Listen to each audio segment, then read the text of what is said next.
ಕುರ್ಚಿ ಬೇಡ ಕಟ್ಟಿಯಾರ ಕಾರು ಬಡ್ಲಿ ಕಟ್ಲಿ ಬಡ್ಲಿ ಆಡಿಟ್ಟು ಬರ್ತಿದ್ದಾನೆ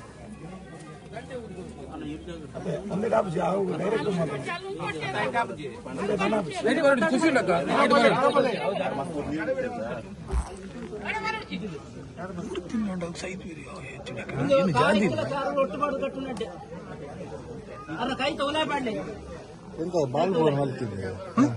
ಆಂಬುಲೆನ್ಸ್ ಸರ್ ಬೈಟು ಅಡಿಟ್ಟು ಎಕಡೆ ಬರ್ತಾರೆ ರಂಜಿನ ಬಲ್ಲಿ ಬೇಗ ಮಾಡಿ ಬೇಗ ಸೀರೆ ಬರ್ಲಿ ಸೀರೆ ಕಟ್ಟಾಗ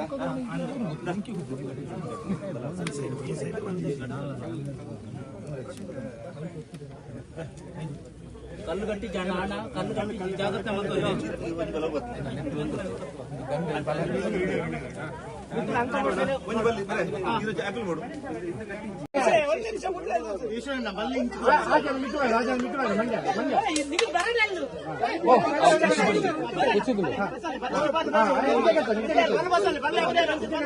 ಗೋಪಾಲ್ ಇಂಜೋರ್ಗಿ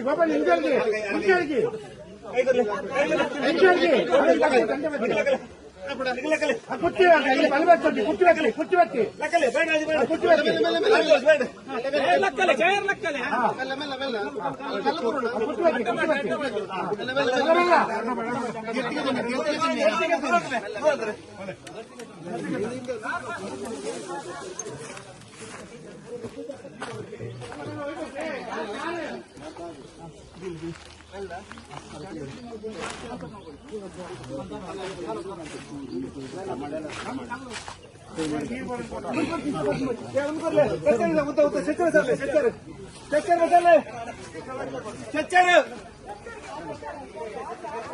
ಆಕಲ್ ಬತ್ತೀರ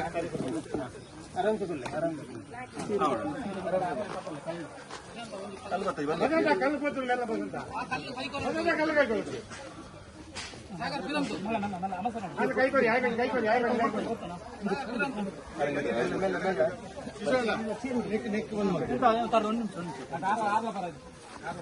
ಚರ್ಚಾರ ಸರ್ ಏರ್ ಬೈನಲ್ಲ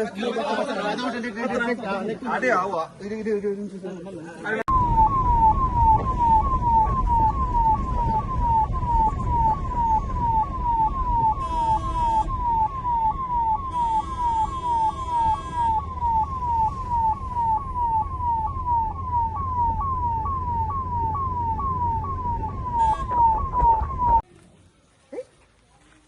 ಇದೇ ಮನೆ ನೋಡಿ ನೋಡಿ ಇದೇ ಬಾವಿ ಆಕಸ್ಮಿಕವಾಗಿ ಬಿದ್ದಿರ್ಬೋದು ಅವರು ಬಾವಿ ಹತ್ರ ಇದೇ ಬಾವಿ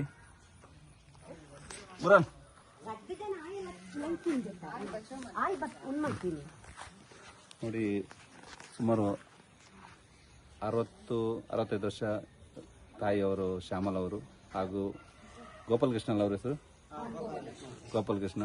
ಇಲ್ಲೇ ಬಟ್ಟೆ ಒಗಿತಿದ್ರು ಆಕಸ್ಮಿಕವಾಗಿ ಬಾಯಲ್ಲಿ ನೀರು ತೆಗೆಲಿಕ್ಕೆ ಹೋಗಿ ಆಕಸ್ಮಿಕವಾಗಿ ನೀರು ಬಿದ್ದಿದ್ದಾರೆ ಅವರು ಕಾಲು ಜಾರಿರ್ಬೋದು ಎಲ್ರಿಗೂ ಅಷ್ಟೇ ಆದಷ್ಟು ಸುರಕ್ಷಿತವಾಗಿರಿ ಇಂಥ ಒಂದು ವಯಸ್ಸಾದವರು ಬಿದ್ದಾಗ ತಕ್ಷಣ ವಿಚಲಿತ ಆಗಬೇಡಿ ಪಾಪ ಅವ್ರು ಬಿದ್ದ ಅಂತೇಳಿ ಅವ್ರ ಗಂಡ ಗೋಪಾಲ್ ಕೃಷ್ಣ ಅವರು ಆರಿದ್ರು ಆಗ ಸ್ಥಳೀಯರೆಲ್ಲ ಬಂದು ನಮ್ಮ ಟೀಮಿಗೆ ಫೋನ್ ಮಾಡಿದ್ರು ಆಮೇಲೆ ಸ್ಥಳೀಯರೆಲ್ಲ ಬಂದು ಹಗ್ಗ ಹಾಕಿ ಕೆಳಗೆ ಹೋದ್ರು ಆಮೇಲೆ ನಾವು ಬಂತು ಮತ್ತೆ ಫೈರ್ ಬ್ರಿಗೇಡ್ನವ್ರು ಬಂದರು ಆ ಇಬ್ಬರು ಸಹ ಈಗ ನಾವು ಮಣಿಪಾಲ್ ಆಸ್ಪತ್ರೆ ಹಾಕಿದ್ದೇವೆ ಅವರಿಗೆ ದೇವ್ರ ದಯೆಗೆ ಎಲ್ಲರೂ ಪ್ರಾರ್ಥನೆ ಮಾಡ್ಕೊಳ್ಳಿ ಏನೂ ಆಗಬಾರ್ದು ಅವರಿಗೆ ಯಾಕೆಂದರೆ ಒಂದು ಒಳ್ಳೆ ಹಿರಿಜೀವ ಅಂಥದ್ರಲ್ಲಿ ಆ ತಾಯಿ ಬಿದ್ದಾಗ ತಕ್ಷಣ ಅವ್ರ ಗಂಡ ಹಾರಿ ಬದುಕಿಸ್ಲಿಕ್ಕೆ ಹೋದ್ರು ಅವರು ಸಹ ಮೇಲೆ ಬರ್ಲಿಕ್ಕಾಗದು ನಮ್ಮ ಟೀಮು ಹೋಗಿ ಅವರ ಮೇಲೆ ಹತ್ತಿ ಈಗ ಮಣಿಪಾಲ್ ಆಸ್ಪತ್ರೆ ಹಾಕಿದ್ದೇವೆ ಎಲ್ಲರೂ ಪ್ರಾರ್ಥನೆ ಮಾಡ್ಕೊಳ್ಳಿ ಅವರಿಬ್ಬರಿಗೂ ಸಹ ಏನೋ ಆಗದೆ ಆರೋಗ್ಯದಿಂದ ಮನೆ ಸೇರಲಿ ಅಂತ ಎಲ್ಲರೂ ಪ್ರಾರ್ಥನೆ ಮಾಡ್ಕೊಳ್ಳಿ ಅಂತ ಹೇಳ್ತಾ ಇದ್ದೀನಿ ಅದೇ ರೀತಿ ಇಂಥ ಮಳೆಗಾಲದಲ್ಲಿ ಬಾವಿ ಹತ್ರ ಯಾರು ಸಹ ವಯೋವೃದ್ಧರು ಇಂಥ ಕೆಲಸಕ್ಕೆಲ್ಲ ಬಟ್ಟೆ ಒಗಲಿಕ್ಕೆಲ್ಲ ಹೋಗಬೇಡಿ ಯಾಕೆಂದರೆ ಆಕಸ್ಮಿಕ ಈ ಮಳೆಗಾಲದ ಕಾಲು ಜಾರಿ ನೀರಿಗೆ ಬಿದ್ದರೆ ಏನಾದ್ರು ತೊಂದರೆ ಆಗ್ತದೆ ಅದರಿಂದ ಎಲ್ಲರೂ ಸುರಕ್ಷಿತವಾಗಿರಿ ಅಂತ ಏನು ಬನ್ನಿ ಆರು ಹುಷಾರಿದ್ದಾರೆ ಎಂಕಲ್ತಿ ಆಂಬುಲೆನ್ಸ್ ಅವರು ಹುಷಾರಿದ್ದಾರೆ ಏನೂ ಆಗಿಲ್ಲ ನಾವೀಗ ಗೋಪಾಲ್ ಕೃಷ್ಣ ಮತ್ತು ಶ್ಯಾಮಲ ಇಬ್ಬರು ಕರ್ಕೊಂಡು ಹಾಸ್ಪಿಟ್ಲ್ ಹಾಕಿದ್ದೀವಿ ಆರಾಮಾಗಿದ್ದಾರೆ ಇಂಥ ಸಂಜೆಯಲ್ಲಿ ನಾಳೆ ಕರ್ಕೊಂಡು ಬರ್ತಾರೆ ಟ್ರೀಟ್ಮೆಂಟ್ ಕೊಟ್ಟು ಏನಿರ್ಬೋದು ಆಯ್ತಾ ಏನಿದ್ರು ಏನಾಗಿದೆ ಏನು ಶ್ಯಾಮಲ ಯಾರು ಸೊಸೆನಾ ಮಗಳ ಓಕೆ ಓಕೆ ಏನು ಆರಾಮಿತ್ತು ತರ ಮಿಸ್ ಮಾಡಬೇಡಿ ನೀವು ಚಿಂತೆ ಮಾಡಬೇಡಿ ನಾವೀಗ ಆಂಬುಲೆನ್ಸ್ ಅಲ್ಲಿ ಹಾಕಿ ಬಂದಷ್ಟು ನಾವೇ ತೆಗ್ದಲ್ಲ ಇಲ್ಲಿ ತೊಂದರೆ ಬನ್ನಿ ಬನ್ನಿ